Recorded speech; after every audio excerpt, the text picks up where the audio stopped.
For sure, we all know the gospel parable that we have in today's gospel, the parable of the sower. And when we look at this gospel parable, there are two important questions that we have to ask ourselves always. Ano yung dalawang tanong na dapat ating pinagninilayan lagi sa ating buhay? The first question is, what kind of sower are we? Ano bang uri tayo ng manghahasik? What kind of sower are we? There is this one poet and writer by the name of Robert Stevenson who said, "Do not judge each day by the harvest you reap, but by the seeds you plant." Do not judge each day by the harvest you reap, but by the seeds you plant. Kailangan daw yung ating tutukan ay hindi yung ating inaani, kung hindi ano ba yung ating hinahasik. That's why we have to ask ourselves, what seeds do we plant in ourselves and in others? Ano ba yung ating hinahasik sa ating sarili at sa ating kapwa? Because in our gospel, we note that the sower represents God who sows only good seeds. Walang inihahasik na masamang binhi ang Diyos. Kasi ang Diyos ay mabuti. Kaya ang lahat ng nanggagaling sa Diyos ay mabuting binhi. And that is a reflection of God's goodness. Kaya nga iyan ang hamon sa atin.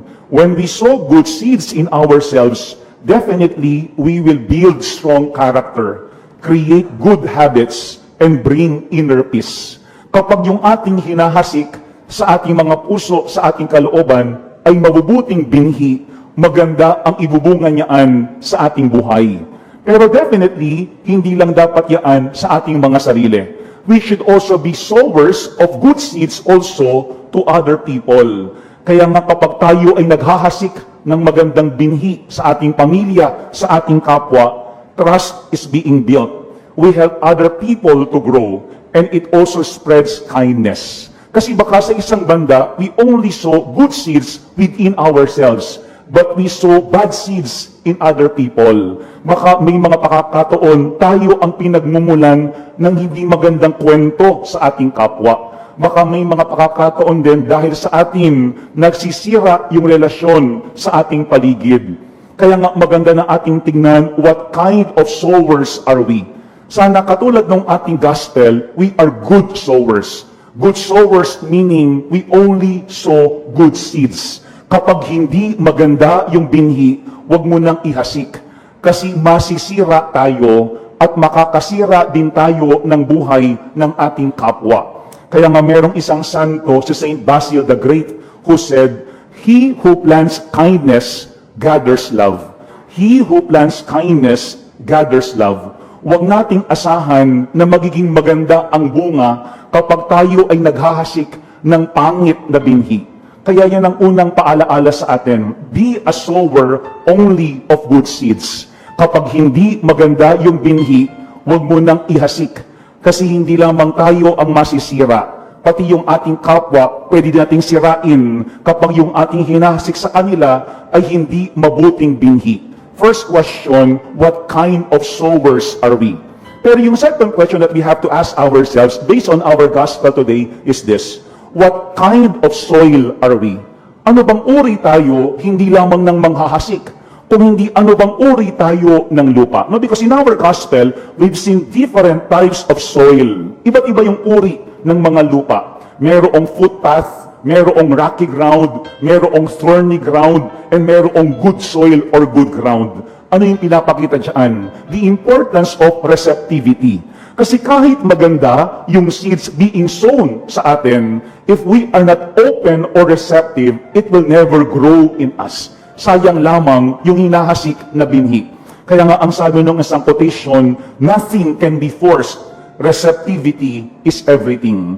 Wala tayong pwedeng ipilit sa ating kapwa. Kahit alam nating maganda yun para sa kanya.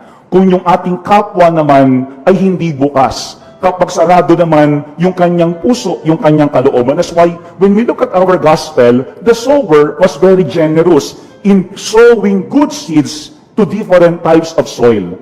Lahat ng uri ng lupa, hinasikan niya ng mabuting binhi. Pero ano yung sinasabi ng ating gospel? Growth is very much dependent on the openness of the soil, not only to receive, but also to nurture it. Kasi hindi lang pwedeng tinatanggap natin yung magandang binhi na hinahasik sa atin. Dapat yun din inaalagaan natin para yaan ay manatiling buhay at mamunga sa ating mismong buhay. Kaya nga, I think when we look at our gospel, we also have to focus on how good seeds will also grow in us, being good soil. Kasi ang sabi nila, there are 5 hindrances to spiritual growth. No? Meron daw 5 balakid para tayo ay lumago sa kabanalan. What are those 5 hindrances to spiritual growth? Take note of this. Number 1, laziness, katamaran. I think kahit naman saan, kapag nauna ang katamaran sa atin, walang lalago, walang kahihinatnan sa work, sa study, even in our prayer. Kaya nga ang sabi nga nila, laziness stunts growth, misses opportunities, evades responsibility, and leads to regret. Kapag tayo ay tamad, maraming pagkakataon ang napapalampas at kalaunan doon tayo nangihinayan sa ating buhay. Yan ang unang dahilan daw para hindi lumago yung binhi ng kabanalan sa atin, laziness. Baka kasi may mga pagkakataon, tinatamad tayong magdasal, tinatamad tayong lumapit sa Diyos, tinatamad tayong humingi ng tulong sa Kanya, laziness. Second, wrong people. Mahirap daw lumago yung good seed sa soil kapag yung soil na yun is with wrong people. Ito yung bad apple effect. Alam natin yan. For example daw, kapag mayroong rotten apple, yaan ay tinabi mo sa isang good apple, eventually, the good apple will also become rotten. Yun din, masisira. Bakit? Kasi mahahawahan siya nung sirang mansanas. The same thing in our gospel. Yan din ang paalaala sa atin. Companions should encourage, edify, and lift us up. Kaya kailangan din nating piliin sino ba yung mga kasakasama natin. Kailangan din nating piliin sino ba yung mga tao na laging kausap natin. Kasi kapag yung ating laging kausap, sabi nga natin hindi maganda yung kanyang behavior, yung kanyang attitude, definitely tayo mismo makakontaminate ng kanyang wrong behavior and wrong thinking. Yan daw ang pangalawang hindrance for spiritual growth. Wrong people. That's why we have to choose our companions well. Huwag natin isipin na kahit pangit yung ating kasama at hindi maganda yung kanyang ugali, mananatili tayong maayos. Kasi eventually, yung ating exposure sa kanila ay magiging daan din para tayo ay mahawahan nila. Second, wrong people. Yung third hindrance daw for spiritual growth is this, worldly distractions. No, alam natin yan in our gospel. Ang sabi nga nung ating gospel, some fell on rocky ground where it had little soil. It sprang up at once because the soil was that deep. But when the sun rose, it was scorched and it withered for lack of roots. Ando doon yung distraction around us. And we all know that. Saan man tayong magpunta, ano man yung ating gawin, there will always be distractions if we allow them to distract us. No? Yun ang paalaala sa atin. Bakit? Because we may have a lot of concerns, we may not allow them to take precedence over our spiritual growth. Ang sinasabi nga, priorities in life is very important. Kasi kapag tayo agad-agad sumasakay sa mga distractions around us, baka yung talagang pinakamahalaga sa ating buhay, yun ang ating natitaken for granted. Yun ang ating naipuput aside. Kaya natin ko yung pangatlong ating tutukan din, yung mga distractions happening around us. They are there, but it does not mean that we have to pay attention to them. Pwedeng nandiyan, pero hindi natin pinapansin. Bakit? Kasi alam natin kung ano talaga ang mahalaga sa ating buhay. I remember Saint Teresa of Avila. Meron siyang magandang teaching on prayer. Ang sabi niya, whenever we pray, definitely there will be a lot of distractions. No? Kapag nagdadasal daw tayo, minsan nananalangin tayo, maiisip mo, ano kaya yung kakainin ko mamaya after the Mass? O anong oras kaya uuwi yung aking anak o yung aking asawa? Ano kaya yung aking dapat gawin tomorrow? Sabi ni Saint Teresa of Avila, distractions will always be there even in our prayers. Pero ano yung kanyang advice?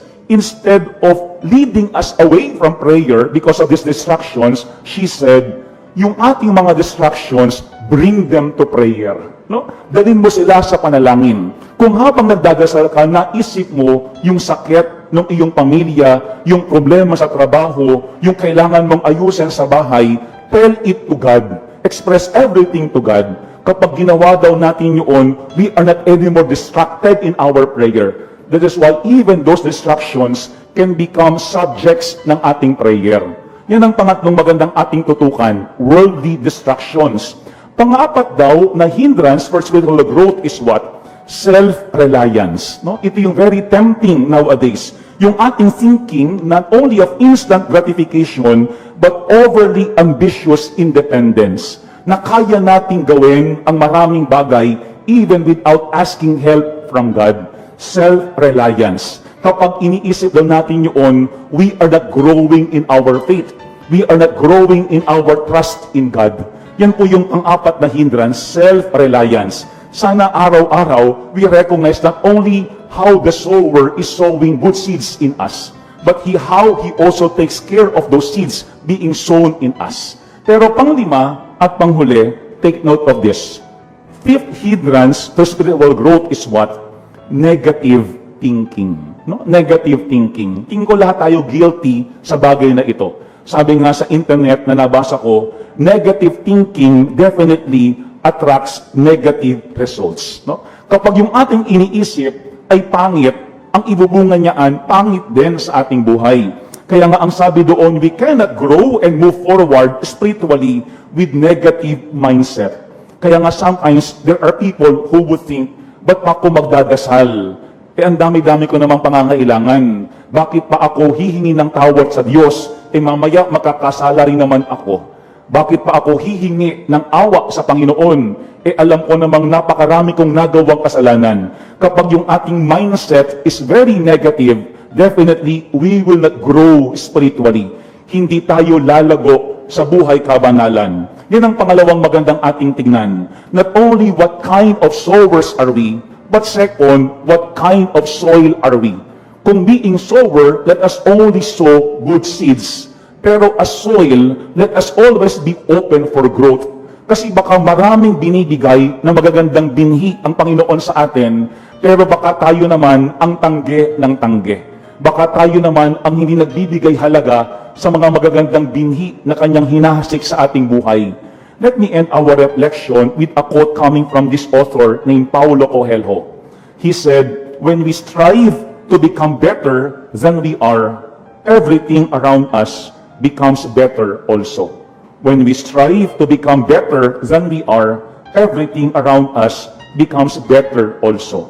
Mga kabatid, sana, let us not only become good sowers to one another and even to ourselves. Let us also become good soil, always open for growth. Dalawang tanong ang dapat lagi nating iniisip araw-araw. What kind of sower are we and what kind of soil are we? Amen.